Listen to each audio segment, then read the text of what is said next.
I am live. Good morning. It's Sunday morning. Beautiful day, 25th of June 2023. And I'm reading out of Life as Carola, which is a far memory book by Joan Grant. It's her own memory. She plays Carola in this life. She was born on the 4th of May 1510.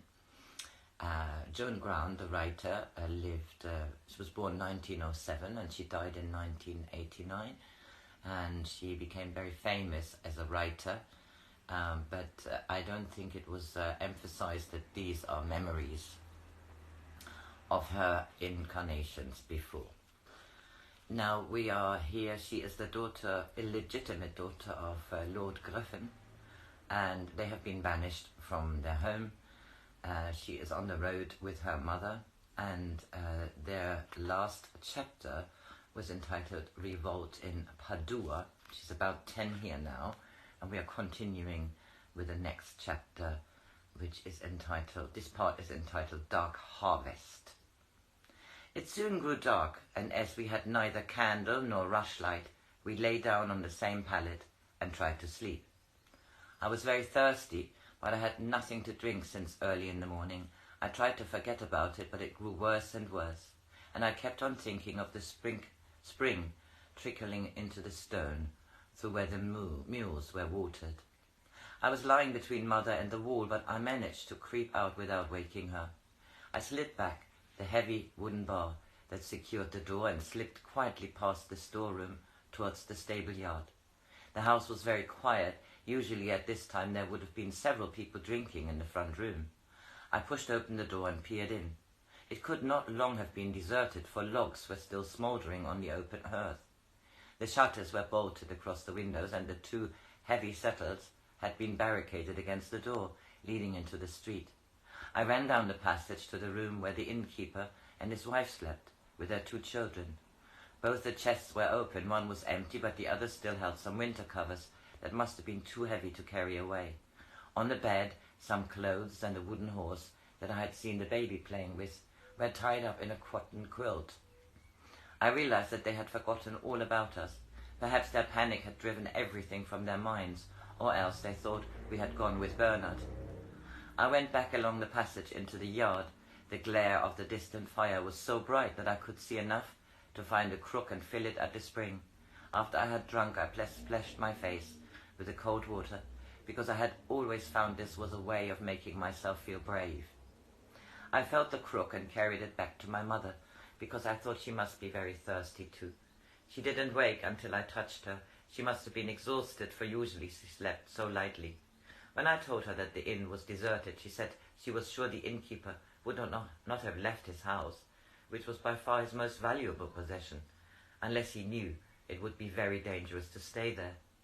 She told me to get a candle out of the front room and light it from the fire, which I had said was still burning, and then go to the kitchen to look for some food. I was to tie it in a cloth, as much as I could carry, for she was going to take me out of the town, where we could hide in some patch of woodland until it was safe to return to look for Bernard. I asked her whether, instead of going into the hills at the back of the town, it would not be better to go down the river valley, where there were farms and people who might help us. But she said that her plan was the safest, for when the foreign soldiers, who had been brought in to quell the rebellion, had restored some order, revenge would be taken on guilty and innocent alike. I took 3 smoked sausages which were hanging from the rafters. There were some hams hanging there also, but they were too heavy to carry. Some cold stew I found in a basin, a piece of salt pork, the heel of a loaf of bread, and a few raw onions. When I went back with them, I saw Mother coming out of the wine store next to our room. She told me that the wounded man had gone, but I knew she wasn't telling me the truth, and I said, "Are you sure he's dead?" And she answered, "Yes, quite sure." So I knew that we needn't worry about him, because he was much safer than we were. Celestina was in the corner of the table where I had left her. There was still some hay in the rack and water in the bucket. She didn't like being taken out of the stable at night, but after I had stroked her ears, she let me put on her bridle and strap the panniers on her back. Celestina was small enough to get through the wicket of the big stable yard gate. We couldn't close it behind us, but we wedged it too with a piece of wood. The inn was built against the town wall, and we followed the narrow street that led down towards the east gate. At one place there were steps, but we managed to take Celestina to go down them. We neared the east gate. Mother told me to stay with Celestina while she went forward to see if it were open. When she came back, I could see she was frightened. She told me the gate was heavily guarded by the Duke's men, and that she had seen 2 people who were trying to leave the town seized by the soldiers and dragged into the guard room. She decided that our only chance of escape was to go back the way we had come, in the hope that the gate near the merchant's quarter would be unguarded. She said, "Neither mob nor mercenaries will trouble to attack a woman and a child. Even if there is danger there, it is better than to risk being taken by the Duke's men. If you were stripped and searched, they would see your brand, and no one with the blood of the griffin can hope for clemency in Padua." From the way the fire was spreading and the shouts of the distant crowds, it was clear that on the far side of the town the mercenaries had not vanquished the rebels. We left the main street and went by dark alleys, sometimes dragging, sometimes cajoling Celestina. She found some cabbage leaves in the gutter and insisted on stopping to eat them. Although the way we followed turned and twisted between the houses, it was easy to keep our direction because of the fire. As we approached the market square, we met people fleeing in terror from the advancing flames. Some had their faces blackened with smoke and their clothes charred, and many of them were carrying bundles, perhaps their own possessions, or else things they have stolen from the burning houses. I saw a woman stumbling along, her eyes blank and staring as though she were bewitched, carrying a dead child under one arm and a great silver candelabra under the other. Celestina grew more and more stubborn, and I had to drag her along by the bridle to keep her moving. It must have been a market day, for there were broken booths lying about, and cheeses and fruit were crushed into the mud. By an overturned stall there were some live chickens tied together by their legs, and an unmilked goat tethered to a post was bleating incessantly from the pain of her swollen udder. The fire must have just reached the back of the buildings on the far side of the square. The houses were silhouetted against the flames, as if it were not real houses, but a painted backcloth to marionettes. From the corner of the square opposite to where we had come into it, a wide street led down to the market gate. The houses that lined it were not yet alight, though if the wind veered, nothing could save them. The street was very crowded. By each doorway there were several men armed with cuckolds, and I thought of what Mother had said about the dogs waiting around the hayrick. Nobody hindered us, though some of them looked curiously at us, or laughed at my efforts to urge Celestina forward. As we drew near the market gate, we saw that it was open and unguarded. In a few minutes we should be safely outside the walls, climbing slowly up the mule track into the hills where we could sleep in safety under the stars. Suddenly I heard a trumpet call. It came from beyond the gate, and there were cries of, "The Duke's men! The Duke's men!" from the crowd. We tried to run back up the street, but the crowd closed in behind us. I think they all realized that in a moment they would be fighting for their lives, and that if they could not seize the city and hold it against the Duke, soon they would plead before his torturers for death. There was no alleyway up which we could run, so we crouched in the shallow doorway. On one side of us there seemed to be a wall of faces, of the type I knew so well from watching them in the taverns. Many had lost an ear, many were marked by the pox or scabbed with the green sickness. They were armed with the tools of their trades, meat choppers and fleshers' knives, blacksmiths' hammers and sickles.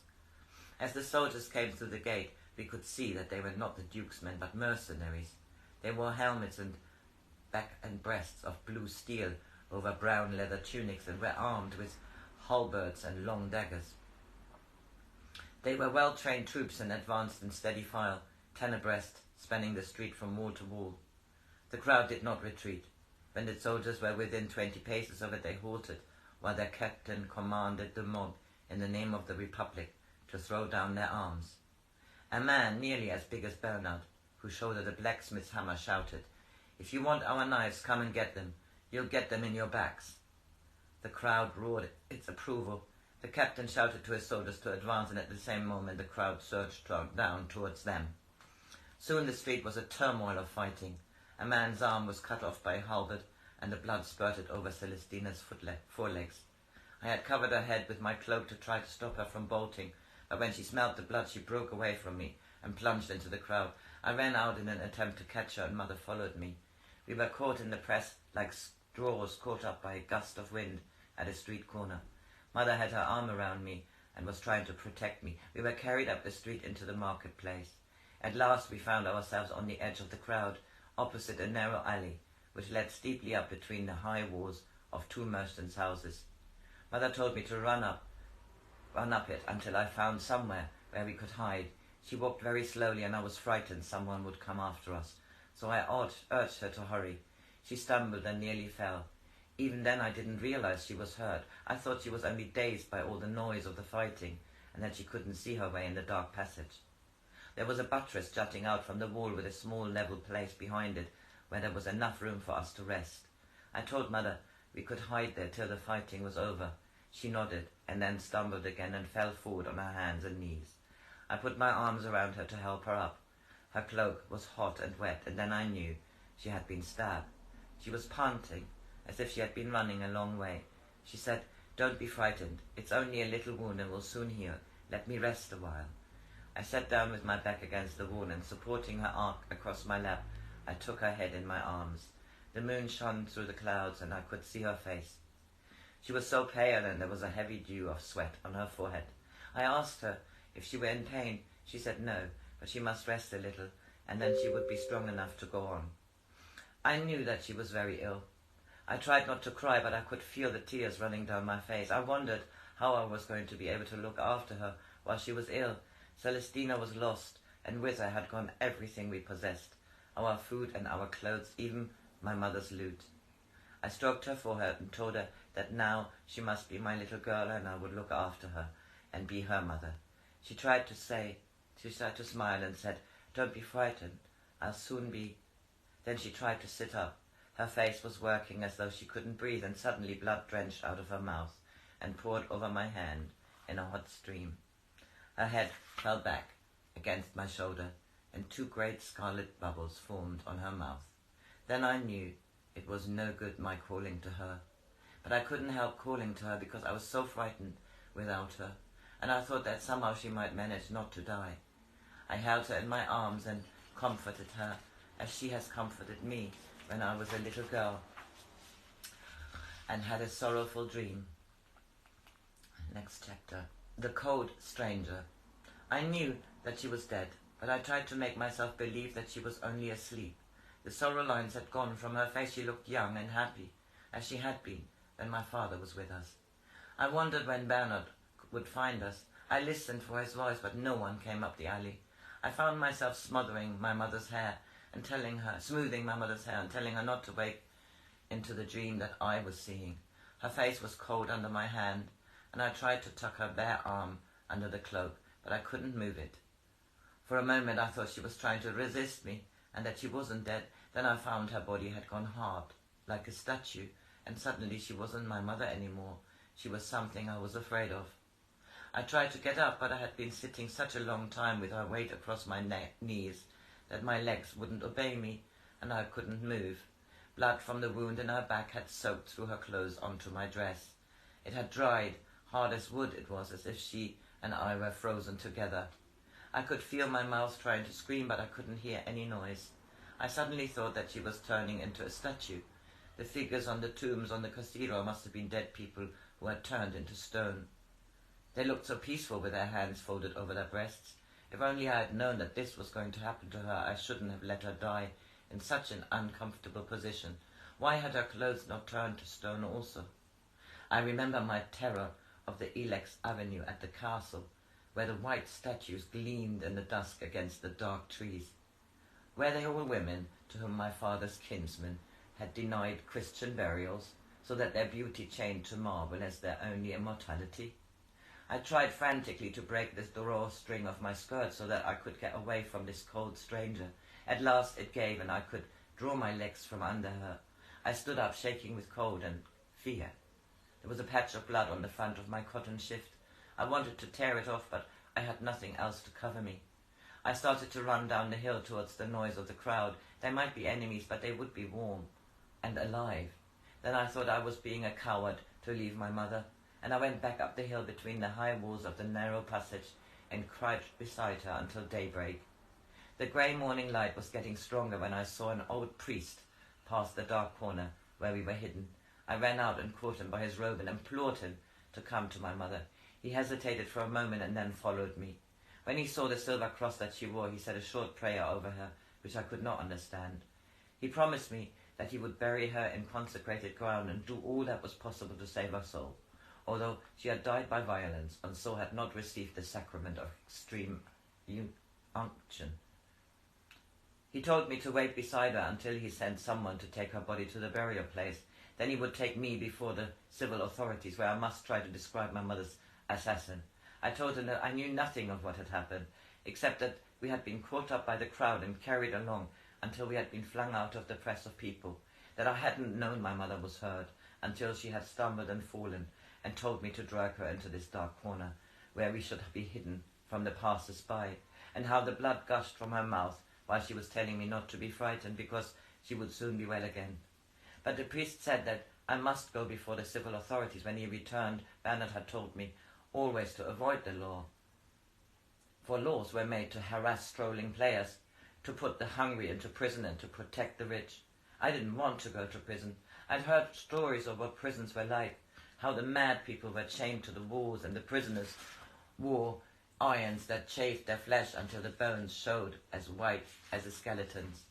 So when I saw the priest coming back and knew that which had been my mother would be safe in his care, I ran away to search for Bernard. I ran as fast as I could until I got to the bottom of the passage. I couldn't hear any sound of fighting, and I crouched in the deep shadow beside the buttress, watching to see who would pass along the street. The front of the house opposite had fallen to the fire. It looked like the setting of a giant puppet show. A dead man lay across the charred beam of the upper floor. He must have been killed whilst searching for the merchant's riches, for the clothes were not blackened. He looked like a marionette of whom his satanic manner had grown weary, of whom his satanic master had grown weary. Perhaps only those people who go to heaven are turned into stone, people whose body God wishes to preserve, so that they may be remembered upon earth while their spirit is joined in his celestial company. I was so tired that I couldn't be frightened any more. I kept thinking that I should see Bernard coming to look for me.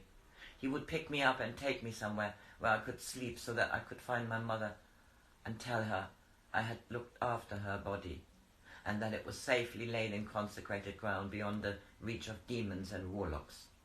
A troop of soldiers marched up the street towards the marketplace. I realized that the townsmen had been overcome and the wine shops would be closed.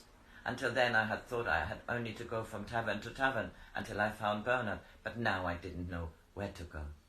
There were more dead men lying in the market square. I saw a mongrel boarhound carrying a man's arm in his mouth. The hand was still clenched into a fist. I went back to the same alley through which I had come with my mother. All the hovels were shut and their doors barred. I heard a child wailing and a woman's voice trying to comfort it. I knocked on the door, for I thought she might help me as she had a child of her own. The crying was stifled, as if a hand had been put over the child's mouth. I implored the woman in the name of St. Catherine to let me in, but she would not answer. Further on, some mercenaries were battering down the doors with the hafts of their halberds, searching the houses and dragging the people into the street. I saw one of them tear open the bodice of an old woman and find a gold crucifix on a faded purple ribbon. He told her that the Duke had proclaimed all houses were to be searched, and anyone having on his person or property any object of value that could not be in his possession by lawful means was to be summarily put to death. She fell on her knees and swore by the saints that it had been in her possession since she was a little girl, and that it had belonged to her mother and her grandmother. But he threw the crucifix to another soldier, who put it in a leather sack. When the old woman tried to stop him, he kicked her in the belly. She lay on the floor moaning until he drove the haft of his halberd down on her temple. Then he said, "One less for the dungeons. The executioners should be grateful to me for saving him his extra burden. By tomorrow he'll be the most weary man in Padua." One of the soldiers caught hold of me, but another told him to let me go. Leave the child. She looks as though she'll be dead by the evening. He didn't know that it was my mother's blood and not my own that soaked my shirt. The priests believe there is great virtue in any piece of martyr's robe that it's stained with his holy blood, and I wondered if some of the love of my mother's still stayed with me in this dark, great stain. The door into the stable courtyard was wedged, as we had left it. I had hoped that Celestina would have found her way home, but she wasn't there. The inn shutters had been broken open, the wine barrels were staved in, and the hams had gone from the rafters. I wondered if the dead man were still lying in the storeroom. I called and called for Bernard, but he didn't come. I went into the little room where my mother and I had been together. The woolen cover was still there, and I pulled it over me and tried to go to sleep. My hand touched something in the dark. It was the little mannequin that my mother had made for me out of straw. So that was the end of the chapter 6. A bit rough. Have a really good Sunday.